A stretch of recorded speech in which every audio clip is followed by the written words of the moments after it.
Hello students, today we are going to learn 1.3 the cop and the anthem. Before start, there is a icebreakers activity. Let us discuss in this video icebreakers activity. ह्या लेसनची आपण आईसब्रेकर्स activity आणि थोडक्यात ऑथरची information आणि थोडक्यात सारांश काय ह्या कथेचा ते पाहू. Icebreaker C. Suppose you have gone to place where the winter season is very severe. Discuss with your partner the ways in which you would protect yourself in the cold climate. समजा कधीतरी एका थंडीमध्ये कडक थंडीमध्ये तुम्ही कुठेतरी गेलात आणि तिथे तुम्ही कशा पद्धतीने त्या कोल्ड क्लायमेट म्हणजे अतिशय थंड असणारे हवामान स्वतःला कसं वाचवलात ते तुम्हाला इथं लिहायचे. तर ways to protect from cold climate कसे वाचवाल तुम्ही काय कराल. ओके, तो how to now we when there is a winter month आपण ज्यावेळेस थंडी पडते त्यावेळेस काय करतो, स्वेटर घालतो, शेकोटी करतो है ना. अशा पद्धतीचे तुम्हाला इथे उपाय लिहायचे की ways to protect from cold climate आपण थंडीपासून कशा पद्धतीने आपण स्वतःला वाचवतो. First you can write here warm clothes. Okay, wearing warm clothes such as sweater. Okay, wearing warm clothes. Or another you can write sitting near fireplace. Sitting near fireplace आपण एखाद्या शेकोटी समोर बसून आपण स्वतःला गरम करू शकतो. ओके, और another here you can write doing more exercise. Okay, when you do exercise that time automatically we feel warm आणि आपल्याला घाम पण येतो एक्झरसाइज केल्यामुळे. आणि नेक्स्ट आहे इथे तुम्ही लिहू शकता कीप मुव्हिंग अराउंड और थोडं वॉकिंग वगैरे करा किंवा taking shelter in warm places एखाद्या गरम ठिकाणी जाऊन तुम्ही बसू शकता.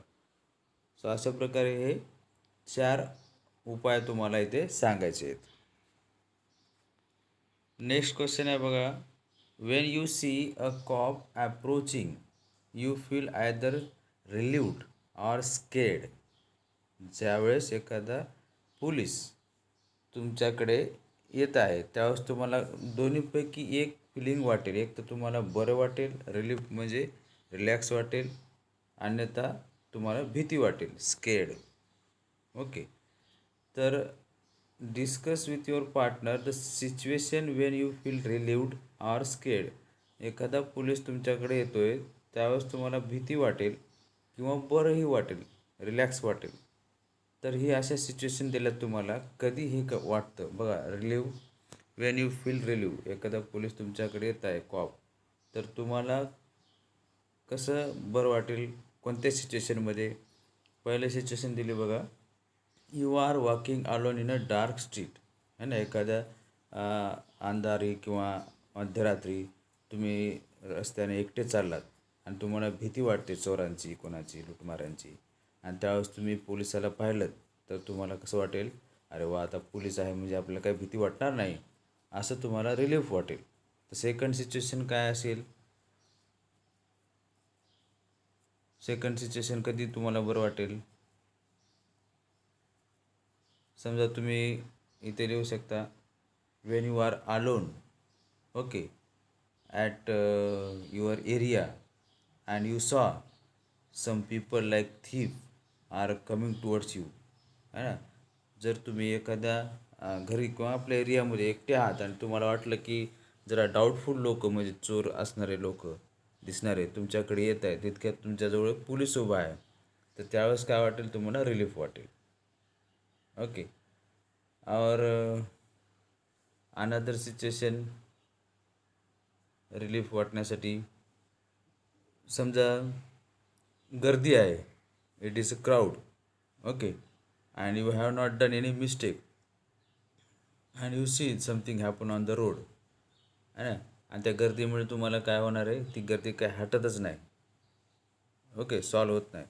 तर त्यावेळेस तुम्ही पोलिसाला पहिल्यांदा अरे वा पोलीस आले म्हणजे आता गर्दी म्हणजे काय होईल, कमी होईल. गर्दी ते पोलीस काय करते, मॅनेज करतील. म्हणजे इथे तुम्ही लिहू शकता when you see a crowd on the road, okay, and you see the police, you feel relief that he will manage, okay, this kind of crowd. अशा प्रकारे तुम्ही सिच्युएशन कोणती लिहू शकता. आता स्केड म्हणजे भीती, कधी तुम्हाला भीती वाटेल. आता एखादा पोलीस पाहिल्यानंतर ज्याच्या मनामध्ये ज्याच्या मनामध्ये काहीतरी चुकीचं केलं असेल त्याच व्यक्तीला भीती वाटू शकते, है ना. तर आपण काहीच केलं नाही तर आपल्याला कशी भीती वाटेल पोलिसांची. म्हणून इथे स्केडला एक ऑप्शन दिलेला आहे बघा स्टार्टिंगला. You are riding a bike without a valid driving licence, है ना. तुम्ही एका सिटीमध्ये ड्रायव्हिंग लायसन्स नसताना देखील तुम्ही बाईक चालवत आहात. तर त्यावेळेस तुम्ही पोलीस किंवा हवालदार किंवा सिटी पोलीस पाहिल्यानंतर नक्कीच तुम्हाला घाम येईल, पैसे येईल, अरे बापरे आता आपलं काय खरं नाही, आपला लायसन नाही, तो आपली गाडी पकडेल, है ना, फाईन भरेल, ओके, किंवा आपल्याला गाडी घेऊन जाईल किंवा काहीतरी शिक्षा देईल, अशी भीती आपल्याला वाटते. हे उदाहरण दिलं आहे. तर सेकंड काय असेल तुमच्यामध्ये तुम्हाला इथे लिहायचे. For example you have broken a traffic signal. आता सिग्नल आहे आणि तुम्ही ट्रॅफिक सिग्नल तोडून तुम्ही आपली गाडी चालवत आहेत आणि समोर तुम्हाला अचानक पोलिसाची गाडी दिसली, तर तुम्ही म्हणजे तुम्ही काय व्हाल, स्केड व्हाल, म्हणजे तुम्हाला भीती वाटेल, अरे आता आपण ते चूक केलेलीच आहे, ट्रॅफिक सिग्नल तोडलेलं आहे, आता पोलीस आपल्याला काही सोडणार नाही, है ना. किंवा नेक्स्ट यू कॅन राईट, तुम्ही भांडण करताय, फायटिंग करताय, है ना, एकमेकासोबत, ओके, तुमची मारहाण झाली जोरात आणि तुम्ही मारून मारून पळून गेलात आणि अचानक तुम्हाला पोलीस दिसला, मग तुम्हाला भीती वाटते. So in this situation when you are fighting with other people, other friend or other man, and you ran away, that time you see a police came, so you feel scared. So in this way these three situation you have to write. Now discuss some of the motivating things that can change a person's life. One is given. अशी काही तुम्हाला thing किंवा situation किंवा गोष्ट सांगायची आहे की ज्याच्यामुळे एका व्यक्तीचं जीवन बदलू शकतं. सम मोटिवेटिंग थिंग, ओके, म्हणजे प्रोत्साहनात्मक अशी गोष्ट सांगायची ज्यामुळे एखाद्या व्यक्तीचं जीवन बदलू शकेल, positive, okay. So one is done for you here, listening to an inspiring speech, है ना. जर एका व्यक्तीने एखादं इन्स्पायरिंग प्रेरणात्मक असं भाषण ऐकलं तर त्याचा परिणाम त्याच्या मनावर पडतो आणि तो आपलं जीवन बदलून टाकतो, है ना. तर असं काय टर्निंग पॉईंट ऑफ लाईफ आहेत की ज्याच्यामुळं आपण माणसाचं जीवन बदलू शकतो, ओके. अशा काही गोष्टी तुम्हाला इथं मोटिवेटिंग गोष्टी तुम्हाला सांगायच्या आहेत. फॉर एक्झाम्पल दुसरं बघा, reading a book, biography of great people, है ना. एखादं चरित्र तुम्ही वाचाल ग्रेट लोकांचं, लीडरचं, ओके, फिलॉसॉफर लोकांचं, तर ते तुम्हाला इन्स्पायर करून जाईल, मोटिवेट करून जाईल. So here you can right reading books like biographies of great people, और ऑब्झर्विंग सक्सेसफुल और हॅपी पीपल, और watching biopics of their lives, है ना. आपण सक्सेसफुल लोकांना ऑब्झर्व करतो, त्यांना फॉलो करतो, एखादा उपदेश त्यांनी दिला तर ते आपण लगेच इमिटेट करतो. So it means following successful people, okay, their words or their opinion, then that man can be changed. Or you can write motivation by teachers or parents, है ना. पॅरेंट्स मोटिवेट करतात बार बार, तर पॅरेंटने असं मोटिवेट केलं असेल की तो जीवन बदलू शकतो, ओके. Motivation by parent. किंवा reading epics and religious books also. आपल्या इपिक्स, महाभारत, रामायण जे इपिक्स आहेत त्यांच्यामध्ये भरपूर असे स्टोरीज आहेत की ज्याच्यामुळं माणूस आपलं जीवन बदलू शकतो. So in this way you can write here motivating, okay. नाव आपण बघूया द कॉप अँड द हॅन्थमचा ऑथरविषयी. Okay, so this is the author's name O Henry, 1860 to 1910. William Sydney Porter याचं पूर्ण नाव. An American writer is better known by his pen name O Henry. याचं original नाव ऑथरचं आहे विल्यम सिडनी पोर्टर. अमेरिकन लेखक आहे आणि त्याचं पेन नेम म्हणजे तो आपण जो पेन नेम आपण देतो लिखताना, ओके, तो आहे O Henry. So he was voracious reader since childhood. तो लहानपणापासूनच खूप चांगल्या पद्धतीचा वाचक होता, म्हणजे रीडिंग करण्याची हॅबिट होती.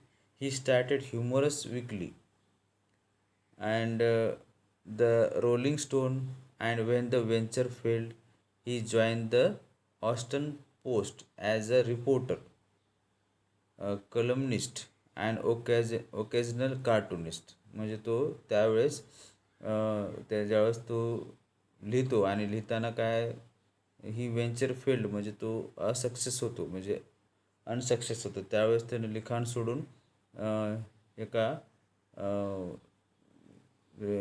रिपोर्टर बनतो, कॉलमनिस्ट बनतो, कॅज्युअल कार्टूनिस्ट बनतो. हे ते व्यवसाय करतो. The story the cop and the anthem is one of O Henry's well known story. त्याची एक गोष्ट जी the cop and the anthem नावाची आज आपण पाहणार आहोत, ती त्याच्या स्टोरीपैकी सगळ्यात फेमस अशी महत्त्वाची स्टोरी आहे. To describe his style of writing, people have often used the term smile with tears. Okay, आता एखाद्याची स्टाईल रायटिंगची जर डिस्क्राईब करायची असेल तर पीपल काय करतात, स्माईल विथ टीयर्स असा शब्द वापरतात, which implies his twisted way of thoughts and ending in almost every story. Okay, हा ट्विस्टेड वे म्हणजे हे काय त्याचे विचार शेवटपर्यंत म्हणजे ending in the almost story आपल्याला शेवटी समजतं की हे ह्या स्टोरीचा एंड कसा होतो. ओके, सो अशाच पद्धतीने ही एक स्टोरी आहे in the story of this soap means cop and anthem. The story main character is Soapy, is vagabond and person with criminal background. हा मुलगा असा आहे मोकळा, ओके, आणि त्याला क्रिमिनल बॅकग्राऊंड आहे, गुन्हेगार आहे, ज्याने काहीतरी गुन्हा केलेला आहे. So he makes different plans to reenter the prison as he has no shelter to protect himself from severe winter. आता बघा, तो ज्यावेळेस थंडी असते, थंडीच्या महिन्यामध्ये काय त्याला अशी कडाक्याची थंडी असते की त्याला कुठंच आसरा नसतो किंवा जागा नसते, घर नसतं स्वतःचं. ओके, आणि इतराकडे पण जाऊ शकत नाही, म्हणजे तो कुठं तो आपण स्वतःला थंडीपासून प्रोटेक्ट करू शकत नाही. म्हणून तो काय करतो, की आयडिया करतो की आपण परत प्रिझनमध्ये गेलं पाहिजे, म्हणजे जेलमध्ये गेलं पाहिजे. तिथं कशी गरम वाटेल, म्हणजे आपण बाहेरच्या थंडीच्या कडाक्यात आपण वाचू शकतो.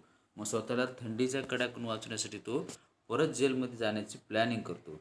आता जेलमध्ये जायचं असेल, तुम्हाला माहीत आहे काहीतरी गुन्हा केलाच पाहिजे, तर तुम्हाला पोलीस जेलमध्ये घेऊन जातील. मग तो वेगवेगळे गुन्हे करायचा प्रयत्न करतो. ओके, आणि असे गुन्हे करायला प्रयत्न करतो. दर गुन्ह्याला काय होतं, त्याचा गुन्हा तो सिद्ध होत नाही, तो पोलीस दुसऱ्यालाच कोणातरी घेऊन जातो. ओके, असे भरपूर प्रयत्न तो करतो जेलमध्ये जाण्यासाठी. ज्यावेळेस त्याला वाटतं की आपण जेलमध्ये जावं, त्यावेळेस त्याला पोलीस पकडून घेऊन जात नाहीत. पण शेवटच्या एंडिंग ऑफ द स्टोरी काय सांगितलं आहे, की ज्यावेळेस तो स्वतःचा एक अँथम म्हणजे एक ते ख्रिश्चनचं एक सॉन्ग असतं, धार्मिक सॉन्ग, तो ऐकल्यानंतर त्याच्या मनामध्ये परिवर्तन होतं आणि तो बोलतो की अरे आपण चुकीचं करतो, आपण रेडीमेड असणाऱ्या जेलमध्ये जातो आहे स्वतःला वाचवण्यासाठी. आपण कष्ट केलं पाहिजे, आपण चांगलं काम करून राहिलं पाहिजे, आपण स्वतःचं काहीतरी निर्माण केलं पाहिजे. आणि त्यावेळेस तो खरंच जेलमध्ये न जाण्याची प्लॅनिंग करतो आणि डिसाईड करतो. आणि त्याच वेळेस एक पोलीस तिथे येतो, त्याच्या खांद्यावर हात ठेवतो आणि त्याला सांगतो की यू आर अंडर अरेस्ट. म्हणजे ज्यावेळेस त्याने कोणताही गुन्हा नाही केला, त्यावेळेस ते पोलीस त्याला घेऊन जातात. कारण की तो अशा पब्लिक प्लेसमध्ये बसलेला असतो, त्या ठिकाणी त्या लोकांना बंदी असते. ओके, म्हणून त्याला तो पोलीस घेऊन जात असतो. म्हणजे हे एक असं आयर्नी आहे, म्हणजे काय म्हणतो आपण, आयर्नी ऑफ फेट. आपलं दैवाचे एक उपहासात्मक कहाणी ह्या ठिकाणी सांगितली आहे. बघा, the story ends in unexpected way. अशाच पद्धतीने ज्यावेळेस त्या सोफीला जेलमध्ये जायचं नाही असं तो डिसाईड करतो आणि चांगलं काहीतरी करण्याचा निर्णय घेतो, त्याच वेळेस पोलीस त्याला अरेस्ट करतात. ओके. आणि ज्यावेळेस तो प्रयत्न करतो भरपूर वेळा की मला कोणत्या ना कोणत्या पद्धतीने तो जेलमध्ये काय करतो, मॉलमध्ये दगड मारतो किंवा कोणाचं कुठे ठिकाणी चोरी करतो, गोंधळ तयार करतो. ओके. वेगवेगळे सिच्युएशन आहेत, आपण स्टोरी पाहताना बघू त्यावेळेस काय काय होतं ते. Okay. So O Henry has depicted Soapy's futile attempts to get arrested in a very humorous way. आणि हे जे निरर्थक प्रयत्न सोफीचे जेलमध्ये जाण्याचे ह्या स्टोरीमध्ये खूप असे विनोदात्मक वर्णन केलेलं आहे त्याचं, humorous way. Okay. The cop and anthem is about freedom and confidence. ही एक कहाणी अशी आहे की फ्रीडम आणि कॉन्फिडन्स, स्वतंत्रता आणि आत्मविश्वास ह्या दोन गोष्टीवर अवलंबून आहे. Initially Sophie feels that there is freedom.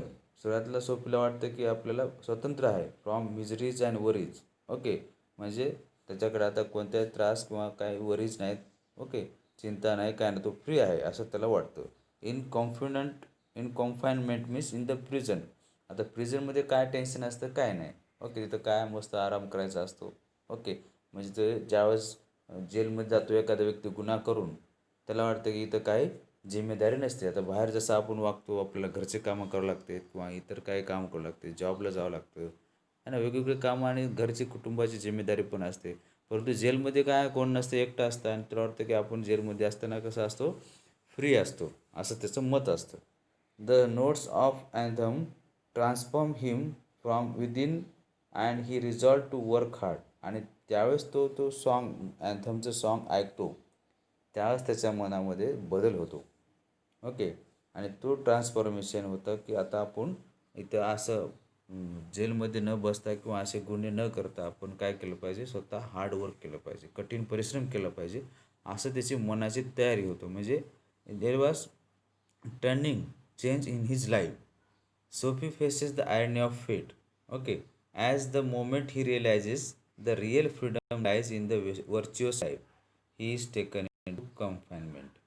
ज्यावेळेस आता इथं आयर्नी ऑफ फेट म्हणजे आता उपहासात्मक कसे त्याचे दैवाची उपहासता आपण जे म्हणतो की आजपर्यंत जो बोलत होता की त्याला जेलमध्ये जायचं. ओके. आणि ज्यावेळेस तो डिसाईड करतो, he realises the real freedom lies in virtuous life. खरं स्वतंत्र एक चांगलं लाईफ जगण्यामध्ये आहे. त्यावेळेस त्याला कळतं आणि त्याच वेळेस he is taken into confinement. त्यावेळेस त्याला प्रिझनमध्ये घेऊन जातात, जेलमध्ये घेऊन जातात. हे दुर्दैव त्या सोफीचं असतं. तर हीच आपण स्टोरी नेक्स्ट व्हिडिओमध्ये डिटेल पाहणार आहोत. ओके. इन मराठी आणि English translation. The cop and the anthem. पी.व्ही. टस. That's all. थँक्यू.